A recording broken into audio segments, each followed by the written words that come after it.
General George S. Patton, often simply known as General Patton, was a highly influential and iconic figure in the United States Army during the 20th century. Patton was born on November 11th, 1885, in San Gabriel, California, and died on December 21st, 1945, in Heidelberg, Germany, shortly after a car crash had left him paralyzed. We will have a look at Patton's fate from a slightly unorthodox perspective, and at the same time we can't help but wonder what Donald Trump's thoughts are on this topic. But we will come back to Patton's death a little bit later.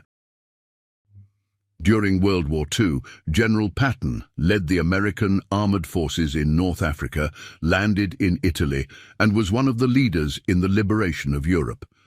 The Germans signed their unconditional surrender to the Allied forces in May of 1945, a victory largely won off the backs of Patton's unstoppable Third Army that stampeded its way across northern France after the successful D-Day invasion. Under Patton's decisive leadership, the Third Army drove retreating German forces out of occupied territories in an unprecedented display of military brilliance, enabling, among other feats, the liberation of Paris. Patton biographer Robert Wilcox wrote. But toward the end of the war, General Eisenhower and other commanding officers had come to consider General Patton as a liability for his unorthodox approach to warfare.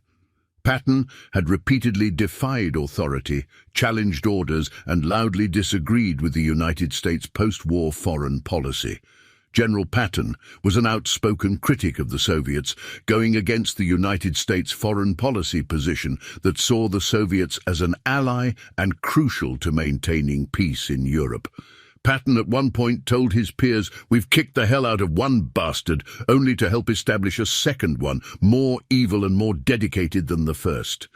Patton hated kowtowing to the Kremlin, and furthermore, he protested against the secret decision that Washington made, not to press the Russians for the safe return of thousands of captured Allied POWs that were still under Soviet control in 1945.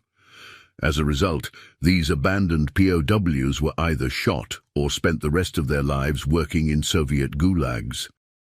Furthermore, Patton simply couldn't understand why the West had conceded Eastern Europe to the Soviet Union and had voiced his concerns about this openly.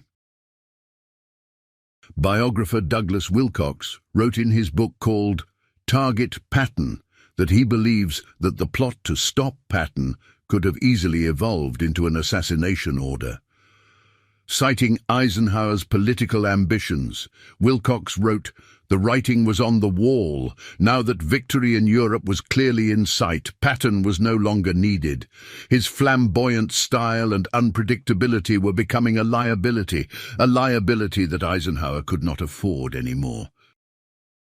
Well, be that as it may, there could very well be even more obvious reasons for wanting to get Patton out of the way. Obvious, if you know the real story. What is less well known, for reasons that are easy to understand today, is the fact that Patton visited Sweden twice. The first time was as a participant in the 1912 Olympic Games in Stockholm. Patton travelled at his own expense and participated in pentathlon, where, among other events, fencing, shooting and off-road riding were included.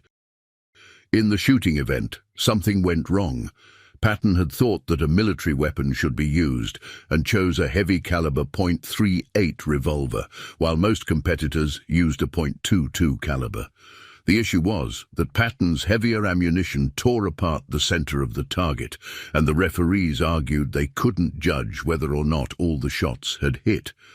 Patton was awarded a miss, despite the opinion of other competitors, that all shots had hit the mark. The result was that Patton ended up in 27th place in the shooting and 4th place overall. Without this mistake, Patton would have become a gold medalist. Instead, he placed 5th. Patton was a horseman and competed as a jumper and polo player. He is best known in the context of horses for his efforts to save the Lipizzaner stallions from the Spanish riding school in Vienna. 1,200 German war booty horses, of which 300 were Lipizzanas, were rescued from an uncertain fate, which meant many breeding lines were saved. After the end of the war in 1945, Patton came into conflict with the political arm of the deep state in the United States. His statements had been controversial, and Patton was virtually deprived of his command, but he was still hailed as a great hero and liberator everywhere he went. In the autumn of 1945, Patton visited acquaintances and official figures in France, England, Denmark and Sweden, which probably in light of what happened later can be seen as somewhat naive, or at least an uncalculated move. After the end of the war, the Swedish government wanted to invite General Eisenhower to Sweden. Eisenhower was, as luck would have it, busy with other duties, and he instead suggested that General Patton would represent him by visiting Sweden.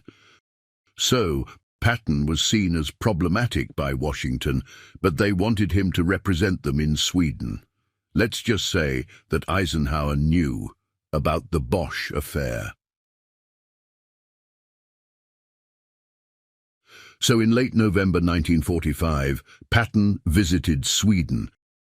The then Army Chief General Archibald Douglas hosted Patton at a dinner at Taka Udden in Stockholm. Patton was in great shape as the socialite he really was when he wanted to. However, he was not able to completely hide his deep suspicion regarding the decision to leave Eastern Europe to the Soviet Union, unfortunately. For example, the story behind the Russian Revolution and the fact that Stalin had an own villa in Stockholm during the war, called Villa Kassman, was apparently not known to the general.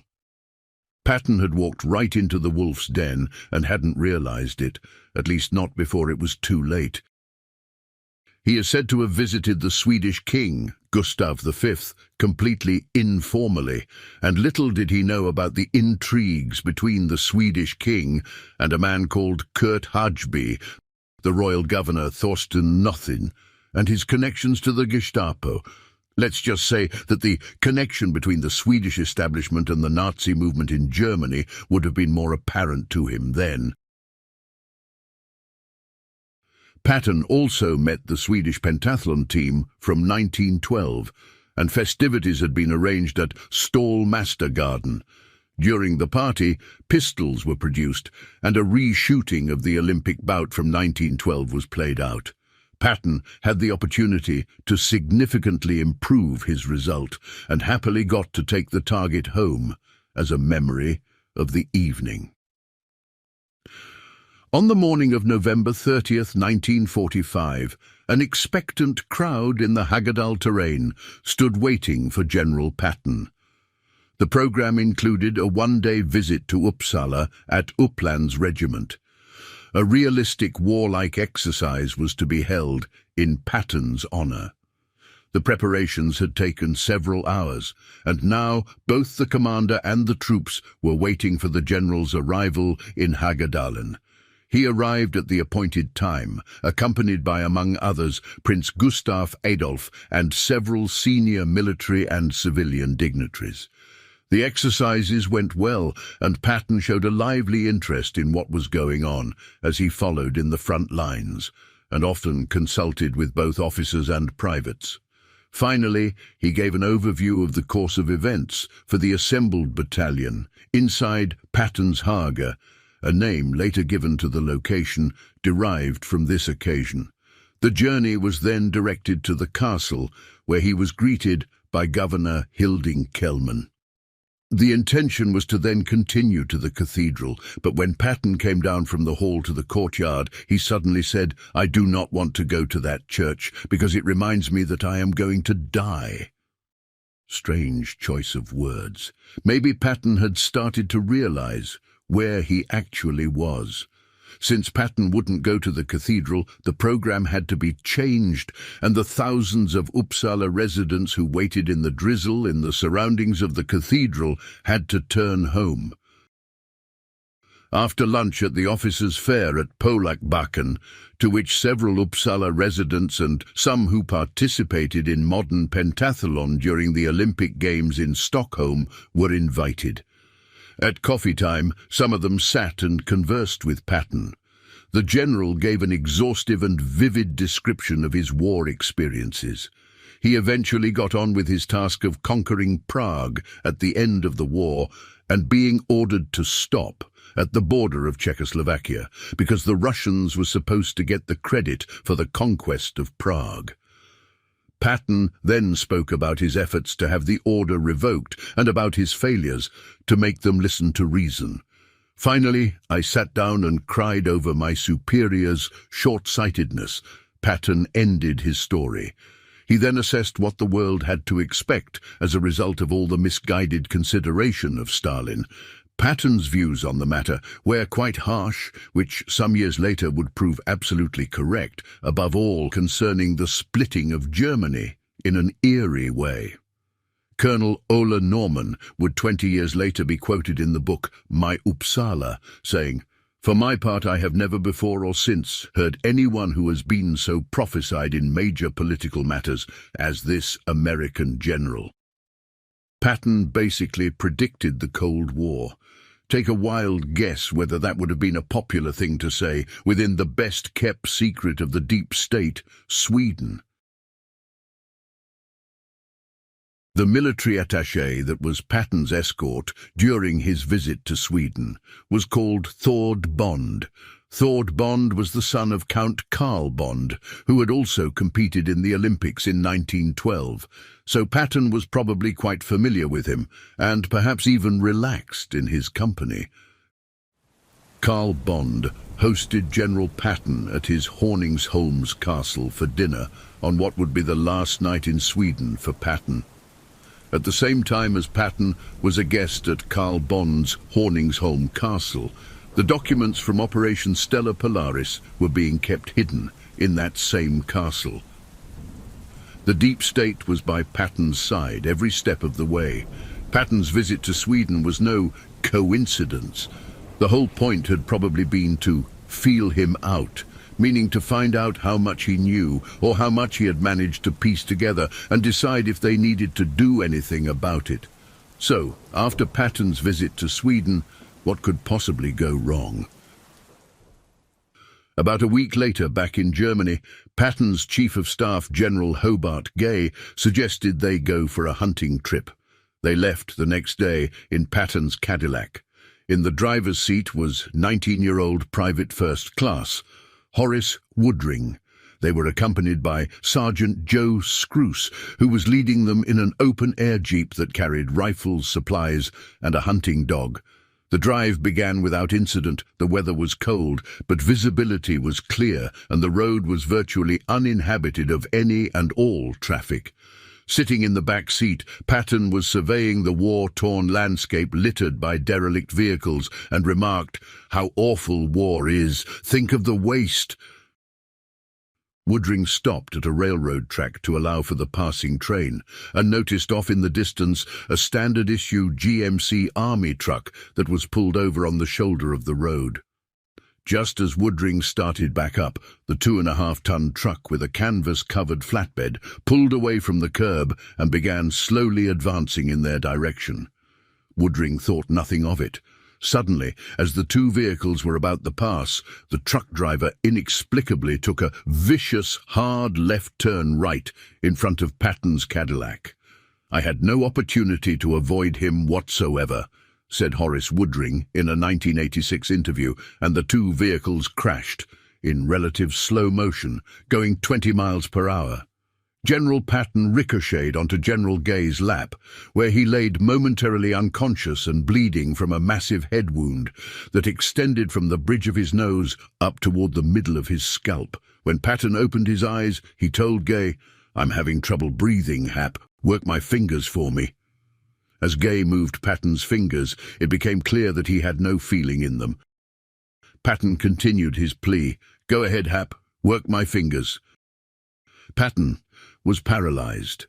Despite the proximity of a hospital in Mannheim, he was taken to a facility over 20 miles away in Heidelberg. At first, Patton's prognosis was not good. He remained in critical condition for the first few days, when he began to make remarkable strides toward recovery. His presiding physician, Dr. Sterling, wrote on his medical chart, "The muscles of respiration began to function feebly. This gave us high hopes that the spinal cord was not as seriously damaged as we had every reason to believe in the beginning." In addition to these favorable neurological signs, his general condition remained remarkably good. The truck driver responsible for the crash was a soldier from Camden, New Jersey, named Robert Thompson. He had stolen the army vehicle, or perhaps taken it out for a joyride, with two other passengers that were never named or seen again, but are pictured in the background of the only image that exists from the accident scene. Nobody has ever been able to explain why or what Thompson was doing 50 miles away from his base. He had no orders to be there, and he was in clear violation of his rules. Patton's wife, Beatrice, flew in from Boston to be at his side and read him books and letters from well-wishers. Patton's hospital room was closely guarded and without the presence of any doctors or nurses when Beatrice first entered. No one knows what was said between them, but when she emerged from her husband's room half an hour later, Beatrice was in full command and armed with a list of requests. First, she wanted George's books brought from his traveling library so she could read to him. Second, she wanted complete control of who had access to his room. Third, she wanted her brother Fred to come to Heidelberg. And fourth, she wanted the doctors to be truthful with her. Patton's doctors put him in a body cast to prepare him for a flight home to the United States. Just as they began to make arrangements to send Patton home on December 21st, 1945, he took a turn for the worse. He refused breakfast and told his nurse with no hesitation, "I am going to die today." He lingered through the morning, cooperative and alert, but his breathing was labored and he became slightly cyanotic. At some point he wistfully whispered to no one in particular, "I guess I wasn't good enough." By 4 p.m. he felt better and very comfortable and suggested that Beatrice finish their book after she got an early dinner. She waited about 15 minutes until he was asleep before heading out, leaving him in the capable hands of Captain Duane and Nurse Marjorie Randell. When Captain Duane ran into the officers' mess just before 6 p.m., Beatrice jumped up from her chair and exclaimed, "I knew something was wrong. I could just feel it." She ran back across the snow-covered courtyard to Ward A1, but it was too late. The only man she ever loved died at 5:55 p.m. of pulmonary embolism, followed by cardiac failure. Going back to the accident, Wilcox, the Patton biographer, had contacted Horace Woodring's son, John, who also finds the entire collision suspicious. He said, "As soon as the truck driver got alongside, he veered right into the car. 3 drunk truck occupants who pretty much disappeared with all the general's flags and whatnot. They accidentally turned into that. I don't think so, not even if they were drunk." When asked if his father may have thought the collision was an assassination attempt, Woodring's son said, "Well, you know, he always had his thoughts, possibly, that it could have been." Military police and a number of unidentified investigators had descended on the collision scene with unprecedented speed. This alone is curious, seeing as how the accident took place on a deserted road in a remote area.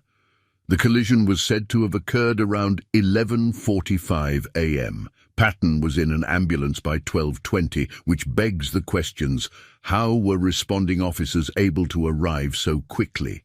Had they known of a plot to assassinate Patton ahead of time?